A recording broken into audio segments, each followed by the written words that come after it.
kining video ni Pinoy SEO. Karon ang atong topic is about affiliate marketing.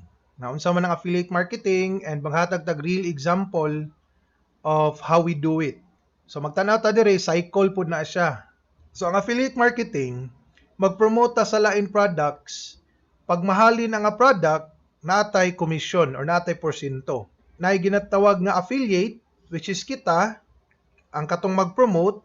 Pag naay mo click ang customer, dayon mahalin, mo convert, ang katong tag-iya dayon sa product will pay us a commission. So that's how affiliate marketing works. So daghan na kayog mga companies sa gawas, pero diri sa Philippines dili pa kayo ni inanig ka ilado. Gamay pa lang yun ang nag-practice. Kita, I've been doing affiliate marketing for so long, no? So kaning Involve Asia, affiliate marketing ni sila nga company.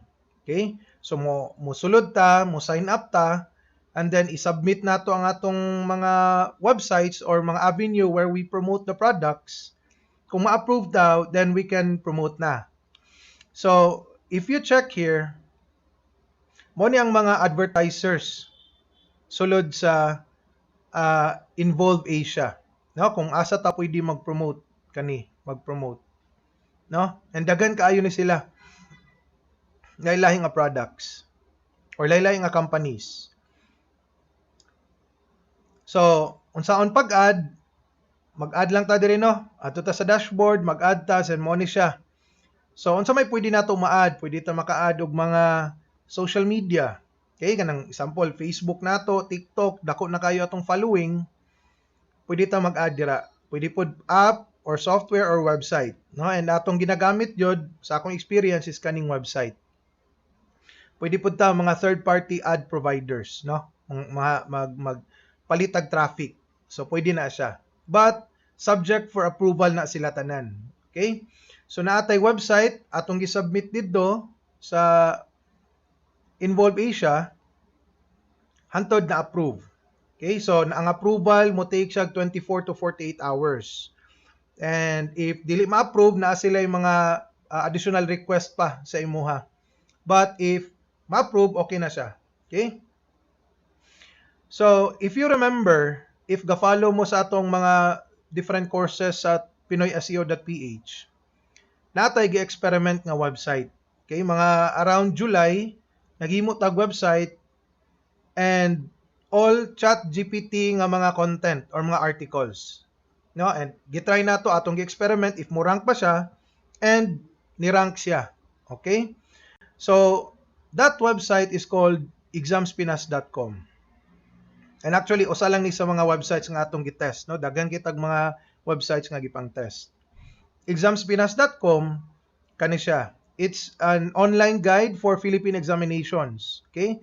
Laylahing nga information about examination-related subjects sa Philippines. Okay. So kani siya nga website, ni-rank ni siya og maayo. Okay? So kung atong tan-awon diri, mo ni ang iyahang mga ranking keywords na iyang nakakuha nga mga clicks.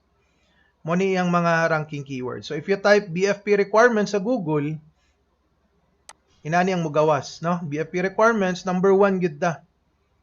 Okay, and we are getting a lot of traffic for this keyword alone. No, naka-featured pa manggali ta dire. Also, if you check analytics, no, gikan dire pag sugod og launch nato sa site, inahinay siya increase ang iyang traffic. Kasagaran ng iyang traffic gikan sa Google. Okay? 16,000. Okay, so ato nang gi-submit kang Involve Asia and na-approve siya, no? So kanida yon, pag-approve niya, naghimo dayon ta og affiliate link. Sa affiliate link, atong i-select ang property, unsay advertiser atong ganahan. So ang akong gitry kay Shopee. Okay? So nagbutang tag Shopee diri specific product, ni gawas diri nakakuha ta og affiliate link nato. So pagkakuha sa affiliate link, balik ta diri, nakabutang dayon ang mga affiliate link nato sa atong mga articles. So if you check here, kani sila. no? Looking for reviewer books. Pag na mo click ani, automatic, this is my affiliate link, padulong sa Shopee. Pag ato nang i-click, mo-open sa Shopee, kani din ang manggawas. Mga reviewer books, different subjects, no? And if naay mo palit dire, using my link, dira ko makakuha og affiliate commission. Okay? So, atong gi-apply ning Exams Pinas around mga last 2 months lang.